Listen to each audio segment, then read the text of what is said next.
I'm very pleased to introduce our next speaker.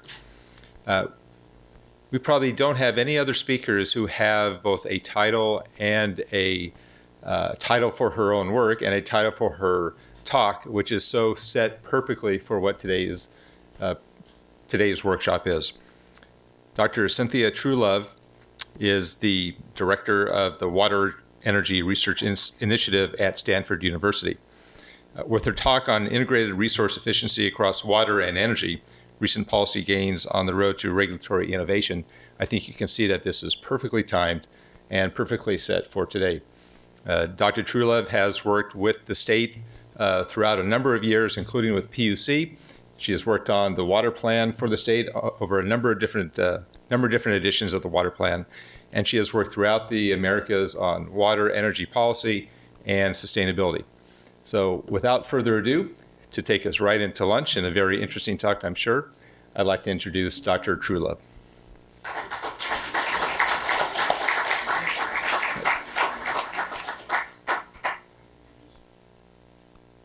Get myself set up here for my long-term survivability.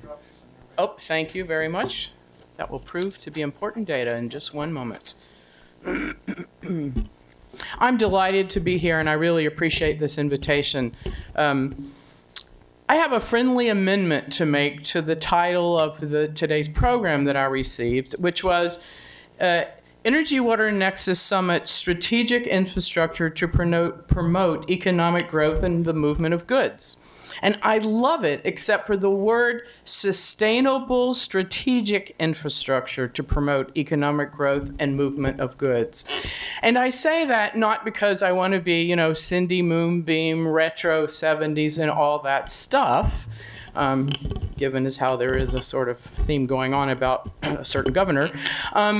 It really is because we cannot address the water energy nexus without taking sustainability front and center and setting ourselves up for a policy and regulatory arena and business models that drive that sustainability. Some of you in the water world might think that being at the PUC for 4.5 years is like a big thermos filled of castor oil, But what I'm here to tell you is that one of the most important educational experiences I've had as someone interested primarily in water is working as the senior policy management person at the California Public Utilities Commission, dealing directly with the energy regulation side of the house. I have huge compassion now for my energy regulator friends and see how challenging their work is and how challenging their work is in the face of many of us going, yes, but water matters. The energy intensity of water matters. Renewable energy in the water sector matters. Some of you know that I've jokingly say they think we're about kilonats, that our kilowatts are so minimal in the water sector that we just don't have suasion with their big energy generation, grid stability, reliability, all the things you've heard us talk about on the water side, they worry about, and in some different ways, obviously, on the energy side. So by way of introduction, I want to say that it really is putting the feet on the caterpillar of water energy sustainability. That's our challenge. We have had something, on the one hand, really critically important happened this year in the history of California water energy efficiency demand response programs. And I'll come to that in a moment. Some of you will think that I am giving a lot of hype for something fairly miserable, and I will come to that in a moment. But we must remember that what we're talking about is garnering the multiple benefits. We've got to figure out how to garner the multiple benefits of water and energy efficiency, of reducing energy demand management and solving the peak water problem together, of finding a way to help contribute to the 33% renewable goal by harvesting what some of us think is sort of slam dunk renewable energy, be it in conduit hydro, be it the rich range of bioenergy kinds of renewable energy in the wastewater sector, among other solar possibilities, and others that shall evolve even now with some of our clean tech friends. But the bottom line is we can't get there in our bifurcated, siloed world. I think Fran said something like, if we remain siloed, we're dead. I think it really is that profound when it comes to our ability to save and to attack the conjoined efficiency of water and energy. There may be ways we can dance in the next decade and save a little water and energy together and sort of cobble together something that's broken. But across the nation, if we are seriously going to address climate change, we seriously have to look at the greenhouse gas emissions in water. A bit of history.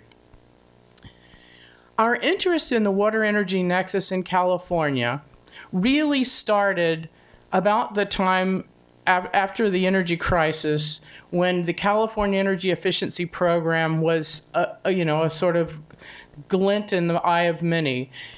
It didn't take looking very far below the energy use circuit in California to say, what's the role of water in all of this? Because we move a lot of it, and it sure is heavy, and we move it long distances. That began what many of us now know as sort of this mantra, a data point that we now take pretty much for granted, that 19% of the state's electricity is used in water to move it, treat it, distribute it, and that about 30% of the natural gas in the state's energy portfolio is used by the water wastewater sector. So we had the CEC 2005 study that really helped us get to the point of understanding the general energy intensity of California water.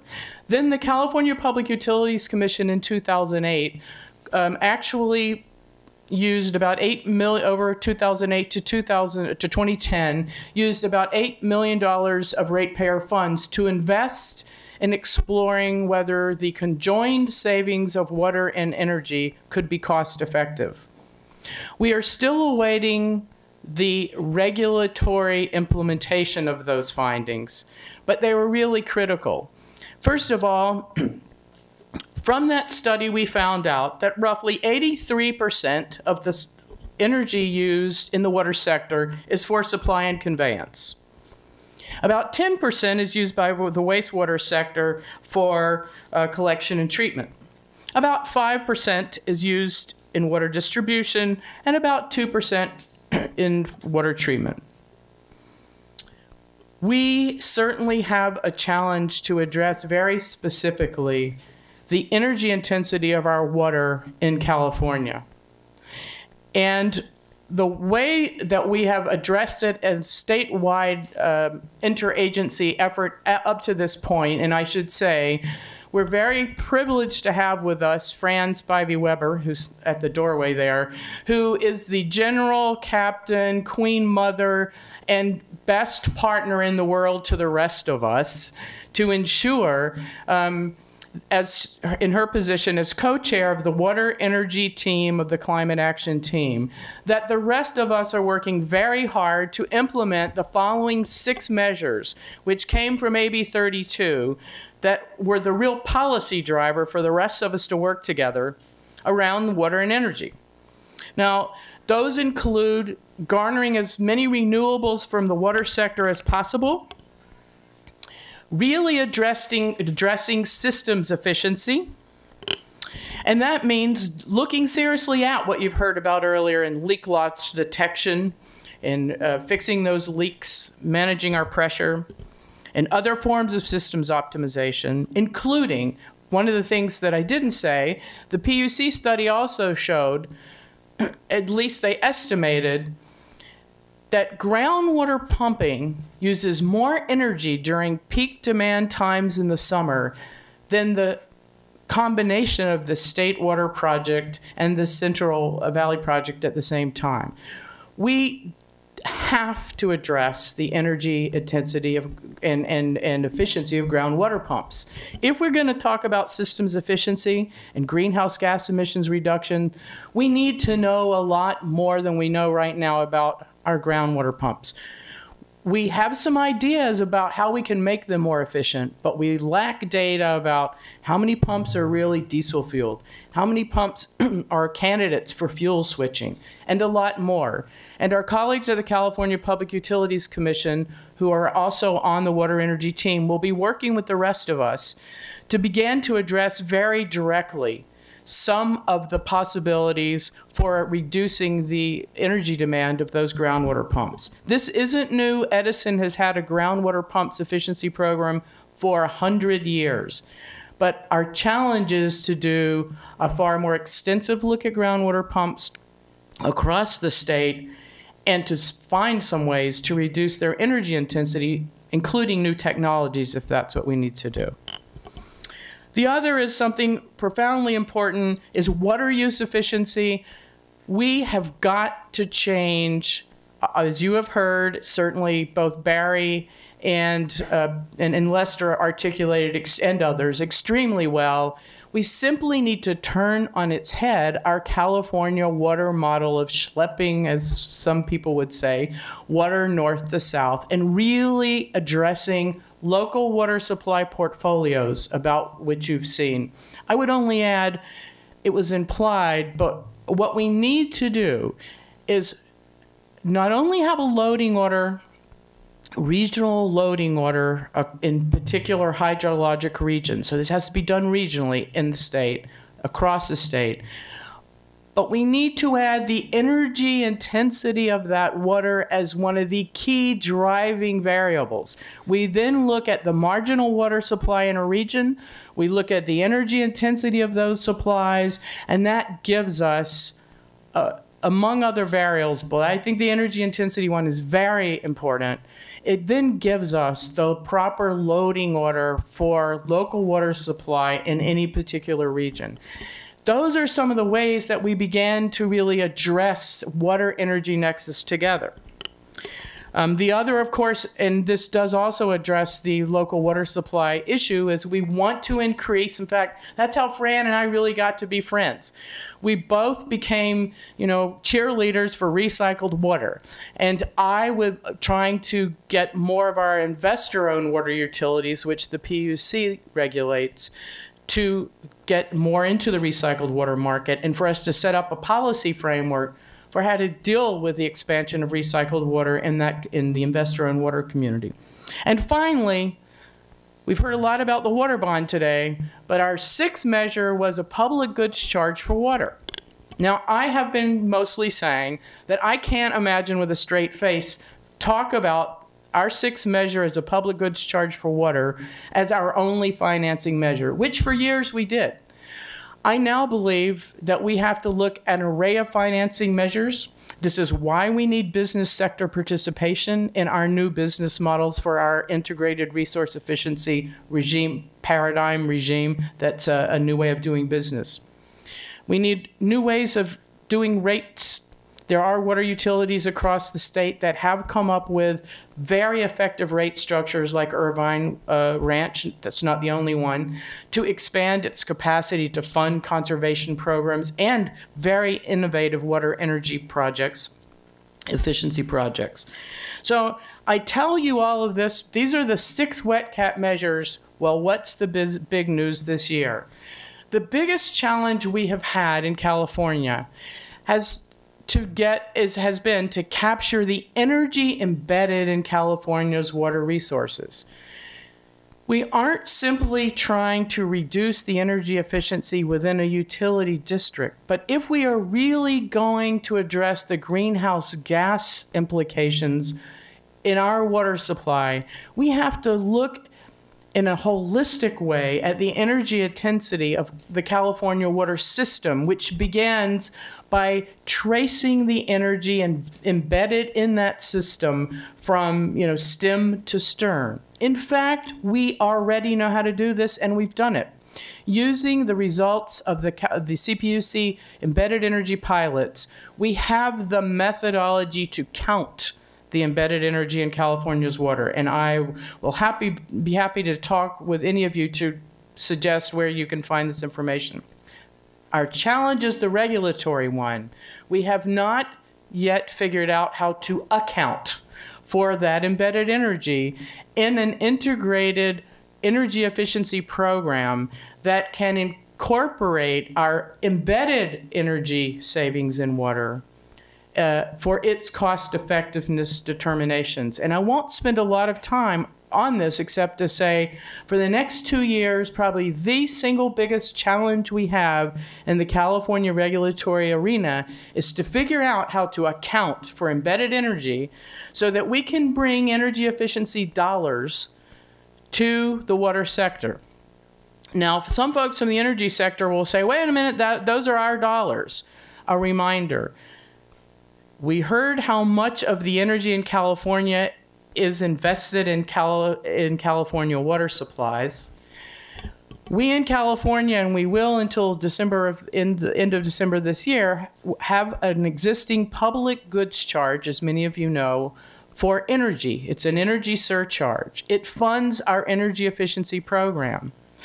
I have searched high and low and can't get the data precisely from anyone, but a huge amount of the $400 million a year collected for that surcharge, which funds the energy efficiency program, is, yes, you guess it, contributed by the water sector. And I don't know if Cindy Tuck's still here, but I will say that there's Cindy. I'm amazed that Aqua, and it's not a criticism, I'd be the first in line to, hold somebody up with a sign from Aqua. No one in Aqua has really, I think, discovered, found, it's not about caring, but realized, and it's not just Aqua, I'm just, I can say Aqua and it means thousands of, water utilities or thousands of people. The number of millions of dollars, the data for the millions of dollars the water sector contributes to energy efficiency is really significant, and we need to know that number. Because that is a very credible contribution on the water side to California's energy efficiency program that often goes underestimated, unspoken. I don't think it's a conspiracy on the energy side. It's just not their job to divide the world this way. Their job is energy efficiency. It's not to figure out where every cent comes from. And it's certainly no tit for tat saying you contribute this amount to energy efficiency, so you should get it. I'm just saying, as water people, we need to ask the question and get the answer. Now, the big news is this year, because the public goods charge is ending at the end of December, with the public goods charge ending, in December, a transition energy efficiency portfolio was put together at the Public Utilities Commission so we could continue energy efficiency until we figure out the next funding. Now, this year, the legislature did figure out and put together a program called EPIC, which will be a reduced form of the public goods charge. It's not exactly the same thing. But the point is, until the end of December, we're going to have a public goods charge. And we had the opportunity to work with one of the commissioners to say, what's that transition portfolio going to look like? For the first time in the history of California's energy efficiency program, Water Energy Nexus made it as one of the top 5 points to focus on. And I need to say that that was not because it just got put there voluntarily. Commissioner Mark Farron very much understands the Water Energy Nexus, and he made sure in his original scoping memo that it was there, he and his staff. However, in the machinations of how these things happen in a very strict and formal regulatory process at the CPUC, the Water Energy Nexus was removed from the transition portfolio by some of the energy regulators who were very concerned that they couldn't address this embedded energy question. And the reason I'm telling you this is because Aqua's Energy Committee rose to the occasion big time, for the first time participated in one of these energy efficiency proceedings. We got So the way these proceedings work is you get to comment and register as a party. The Aqua Energy Committee read several of the members of the committee, several of the utilities, and I won't name them only because I'll leave some out, but 6 or 7 really major utility players came to the PUC, registered as parties, gave really eloquent comments, and Water Energy Nexus went back into this proceeding. And so for the first time, that proceeding called for the investor-owned energy utilities to bring projects to the table that address leak loss and leak loss detection, eradication, and pressure management, as well as systems optimization, systems improvements. That's a really big deal. Now, honestly, this has always been possible as something that you could fund with energy efficiency dollars. It's not, you know, it would be really false advertising to say you couldn't have done this before. But no one targeted as something that really needed to be addressed directly. So it's a really big deal that the energy utilities are right now, as well as some local governments, which is a different section of this proceeding, are bringing to the table for PUC consideration water and energy nexus projects which will be funded with energy efficiency dollars. That is just a beginning. And just a quick shift to what I'm doing now. After these 4.5 years of the PUC, I identified as a really excellent opportunity moving back into the academic sector from whence I came a few years ago. I'm sorry to say decades, but it hasn't been that long, to say what can we do as researchers and as sort of multi-sectoral researchers who bring together the private sector, the engineering research community, the policy community, research community, to redesign this mousetrap a bit so that we can come up with an integrated resource efficiency approach in policy, in the regulatory arena, in business models for utilities, in rate making, from stem to stern, that will more directly address this conjoined water and energy nexus. This is not something that will be done overnight. It's something that will hopefully receive nationwide attention. And one of the reasons I was most interested in Stanford is because Stanford is one of 4 campuses that the National Science Foundation, for the very first time in the history of the NSF, granted funds to the water sector for an engineering research center. And it is a multi-campus Stanford, UC Berkeley, New Mexico, and Colorado State and Colorado School of Mines initiative to it's called Renew It, which is revisioning the nation's urban water infrastructure. This is a very important major initiative to look very carefully at how we use more integrated approaches to revisiting our urban infrastructure. And we are also mirroring that effort with a policy and regulatory research approach that will say, okay, we're going to develop what I call gizmos, bells, whistles, and processes, but how are utilities going to pay for it? How are we going to create a model that will incent innovation in the water sector instead of limiting it or putting the water sector in California particularly in what has been a constant quest to catch up for funding to even stay at where it is in terms of infrastructure management. So I very much appreciate this opportunity to share with you some of our thoughts. I'd be happy to talk with you all more about what we're doing at Stanford and across all of the Renew It programs. I work in the Water in the West program, which is a joint program of the Woods Environment Institute and the Precor Energy Center, and we're just starting to build this water energy research initiative, and it will be very utility focused. One thing I will be doing will be collaborating in a research effort to look at the barriers to innovation in the water sector, and we'll be going directly to utilities to have some of those conversations. So I'm going to feel free to knock on the doors of many of that I see here before me, as well as others. I'd be happy to entertain questions if you have any.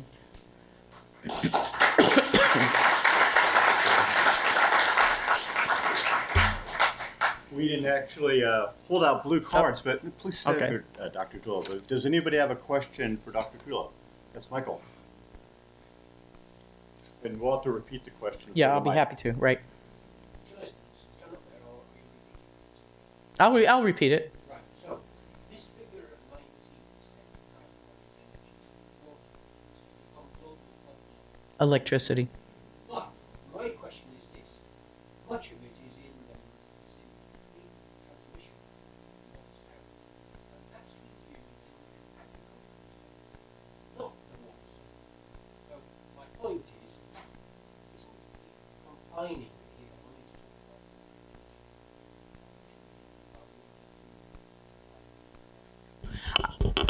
So in general, I'll just sum up. The question was, you know, we've heard lots around and now it's almost a global data point, this 19%. It's actually of electricity, not energy, but it's still the same point, which is, you know, we already know that, I think I said 83% of that energy is in conveyance, supply and conveyance. Now, I won't go into the discussion here, but we need to talk about the State Water Project, which is the supply for Southern California, versus the Central Valley Project, which is largely agricultural water, and talk about the different energy intensities there. But the point is still well taken, which is, you know, we can't talk about any of this without including food security in the discussion. I'll simply say that the diplomatic put on the regulatory hat, it's very hard to talk about some of these issues from a state policy perspective in terms of agricultural water.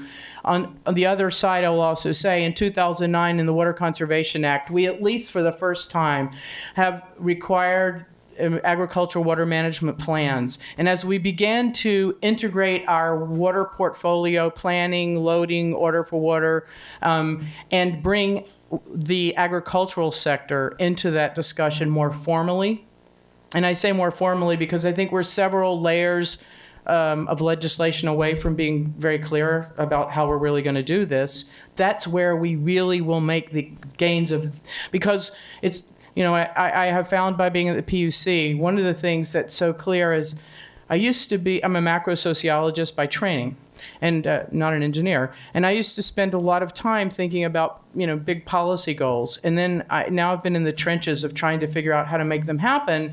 And you know, we have several layers to peel before we get to this precision, because we lack, not universally across the state in agricultural data, but we have some problems in that area. Are there any other questions?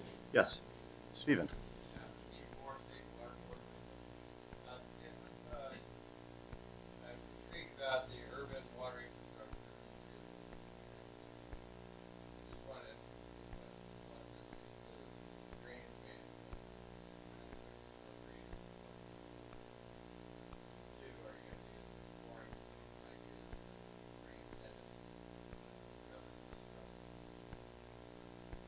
Thank you. The question was, as we look at Renewit's research portfolio, are we going to look at new governance structures, and are we going to look at largely at, I would call the lowering the low energy intensive capital water management, the stormwater? I'm trying to be broader than just stormwater is the point, but that was the question, is really, are we going to look at stormwater management? And low impact development. Yes, I certainly can't speak for all of the professors in Renewit, but I can say that I already know they have, so what the engineering research centers funded by NSF require private sector or private public, but not academic, so it could be a public water utility participation, and that's a wonderful thing. I mean, can you imagine doing water without it? It wouldn't be possible. So we're very excited that we do have several utilities that have approached us to work on these areas, and I know, without saying specifically, because I'm not sure of the details, I know Los Angeles has been very engaged in some discussions with how to really innovate stormwater management. And I should also say recycled water is part of that, not the stormwater management side, but certainly part of what we're looking at. Governance structure, I guess I would say part of that would be what I'm looking at. I have a dream because it won't be one, lonely political economist, sociologist with a few economists and this is and that's thrown in that figure this out. I think we need a national level panel, something like an NSF panel or National Academy of Science panel, to look at this governance issue, the intersection of new business models, integrated resource management, and governance. Thanks.